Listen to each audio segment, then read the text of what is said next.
your experience in China, how do you grow? How do you move from being employed to actually starting your own company? Because that involves like a lot of, first of all, money, time, and just research as well. Because I'm guessing you're hiring people from a different culture. You also don't know how they, because if you're dealing with like Kenyans, you probably, there's some, okay, we'll get to that first of all. Let's talk about now China. How do you move from, how do you transition from just being employed to actually having your own farm? That's a very good question because it's a very long process. At least it was for me. When I moved to China and I started going out, I started meeting people, and I just started getting small projects, like for example apartments, because I would always say, oh, I'm an interior designer, I do branding and this kind of things. So I would put myself out there and people would notice my work and they would like it and they will come to me for some small projects. And at that time, because I was working on a regular job, so I had to work at night. Oh, so this is like your side hustle? Yeah, side hustle thing. Yeah. So sleeping 4 hours per day, stuff like that, for 3 years. And then at some point, my side hustle was making me more money and bringing more. Yeah. But the thing with that is that it's very risky because one day you might have many projects and then the next day nobody is coming your way. So True. If you don't have a company and you are not doing marketing for yourself, it's very hard to sustain the clients coming in. True. So yeah, when I got my first commercial project built, which was a coffee shop, I was like, okay, so this is already like my business card in terms of I already have a space in Shenzhen that represents my work. So probably that's good enough for getting more clients in. So I decided to quit my full-time job, and so I started freelancing first. I was just a full-time freelancer, and even my previous companies would throw some work my way. Like they're like, oh, really? Yeah, we need your help. Like they really did respect your work that much. Yes. So my last job, I was creative art director in the Shenzhen office of, so their original office is in Shanghai, headquarters, and then they opened a Shenzhen office and they hired me to be the art director.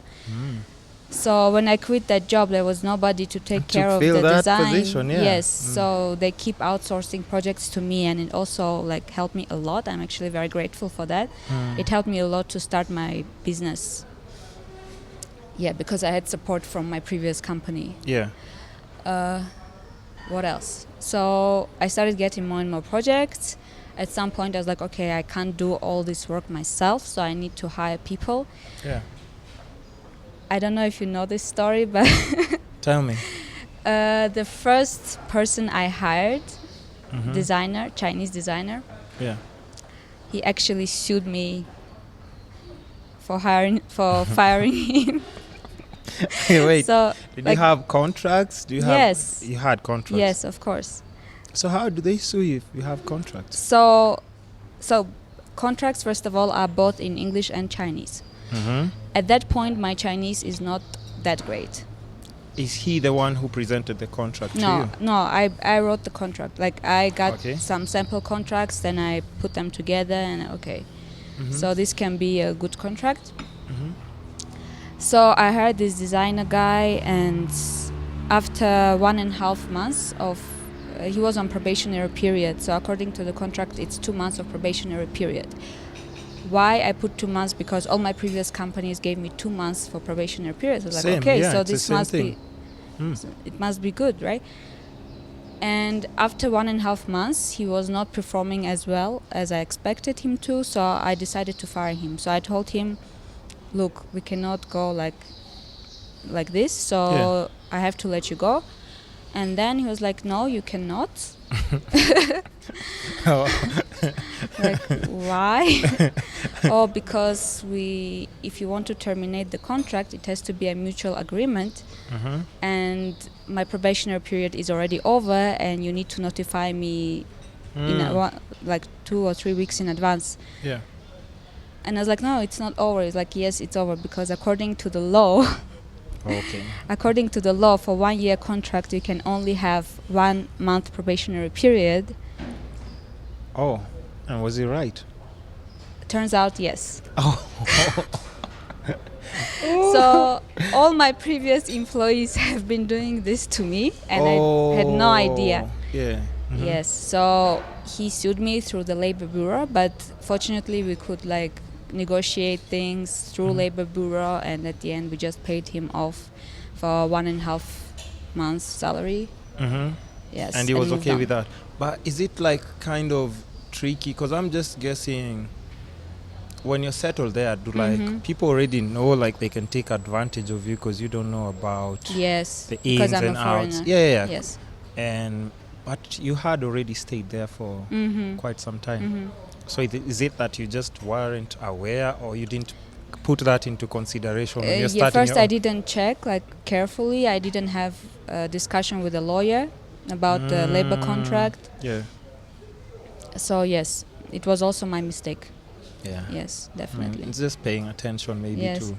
And at times you're just starting something innocently, but now that's where you live and learn. And I'm sure like Yes. anybody else who's coming under your wing, Uh-huh. like they go through like a proper screening Check, process. yes. Yeah, a proper Exactly. screening process. Yes. So just doing interior branding and architecture in Shenzhen. Yes.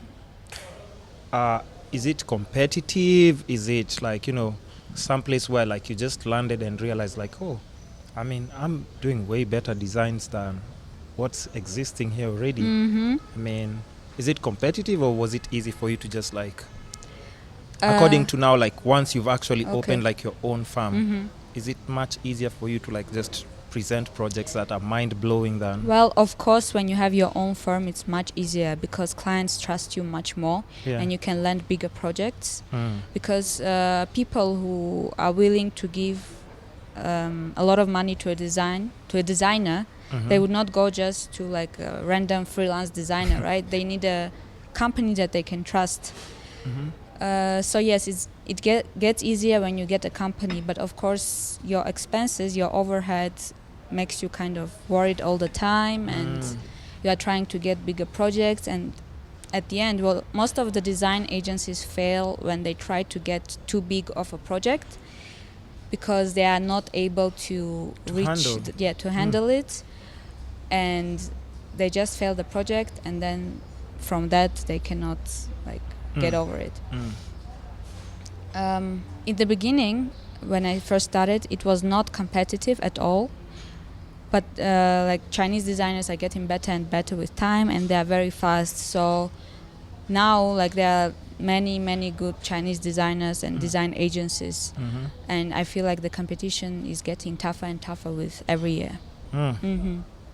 So if we're talking if we are talking about just things on that line, what other hardships would you say, apart from the guy suing you and just maybe upcoming competition, what other hardships would you say you've experienced in just setting up a business in China? I don't think it's too difficult. I think in every country it's almost the same. But what is difficult is to start a company as a foreigner in a country.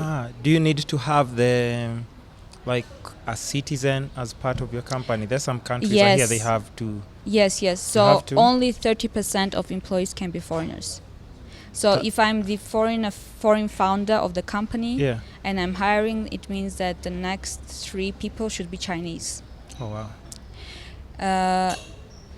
But that's not the hard part. The hard part is that in a foreign country, you don't have the resources that the local people have. For example, I cannot go to a bank and get a loan. Oh, you really need to have your money, first of all, on point before. Yes. Also, for example, I don't have the connections that the local designers have, right? If I'm getting a big project and I need to like introduce a big office to the client, which I don't have. I only have small office with 3 people.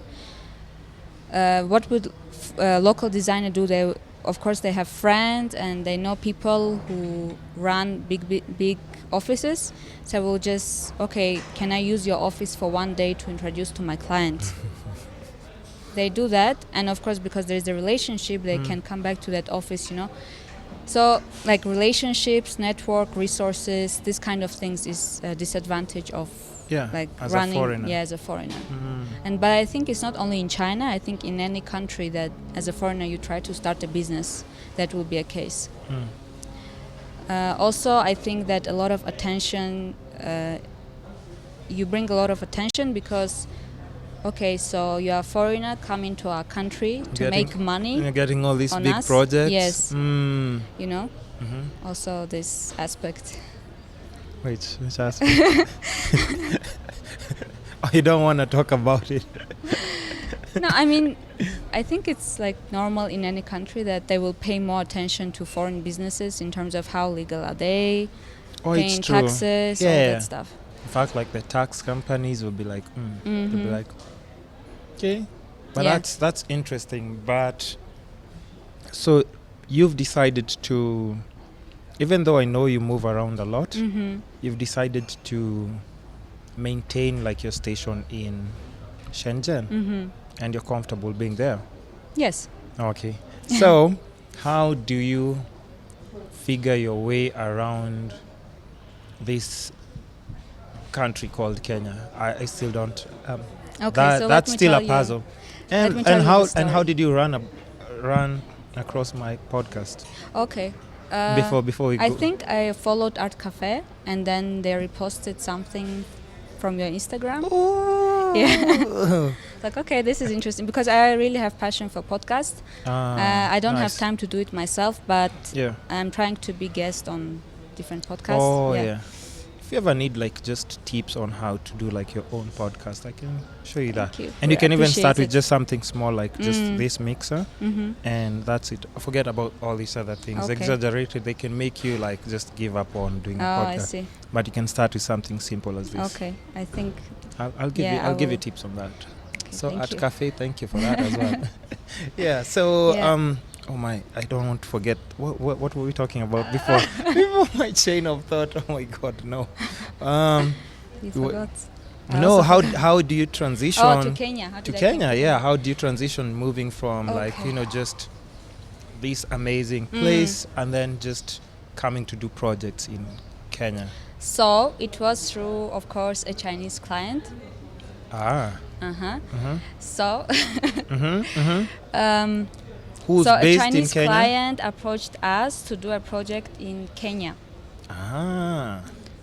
And that was very interesting. So we said yes. And after doing the design, I came to Kenya to follow up the construction.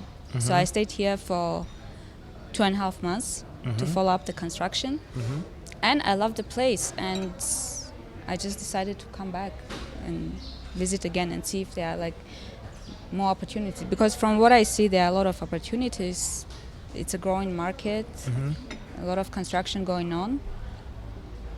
So yeah, it's very interesting. Do you like the country? I love it. What have you done? Like, we'll get back to work, but what do you like, the signatures that, have you kissed the giraffes? No. No? No, why would I do that? Have you seen the pictures? I think so. People from say... Giraffe Center? Yeah. Yeah. You haven't gone? No, I haven't been there. Do you want to go? Yeah, why not? It's like 5 minutes from here. Oh, really? Like after the podcast, we can, if it doesn't rain, maybe that is... Maybe not today. Yeah, if it no, the weather seems a bit... I don't even think the giraffes want to be kissed in this weather. No, I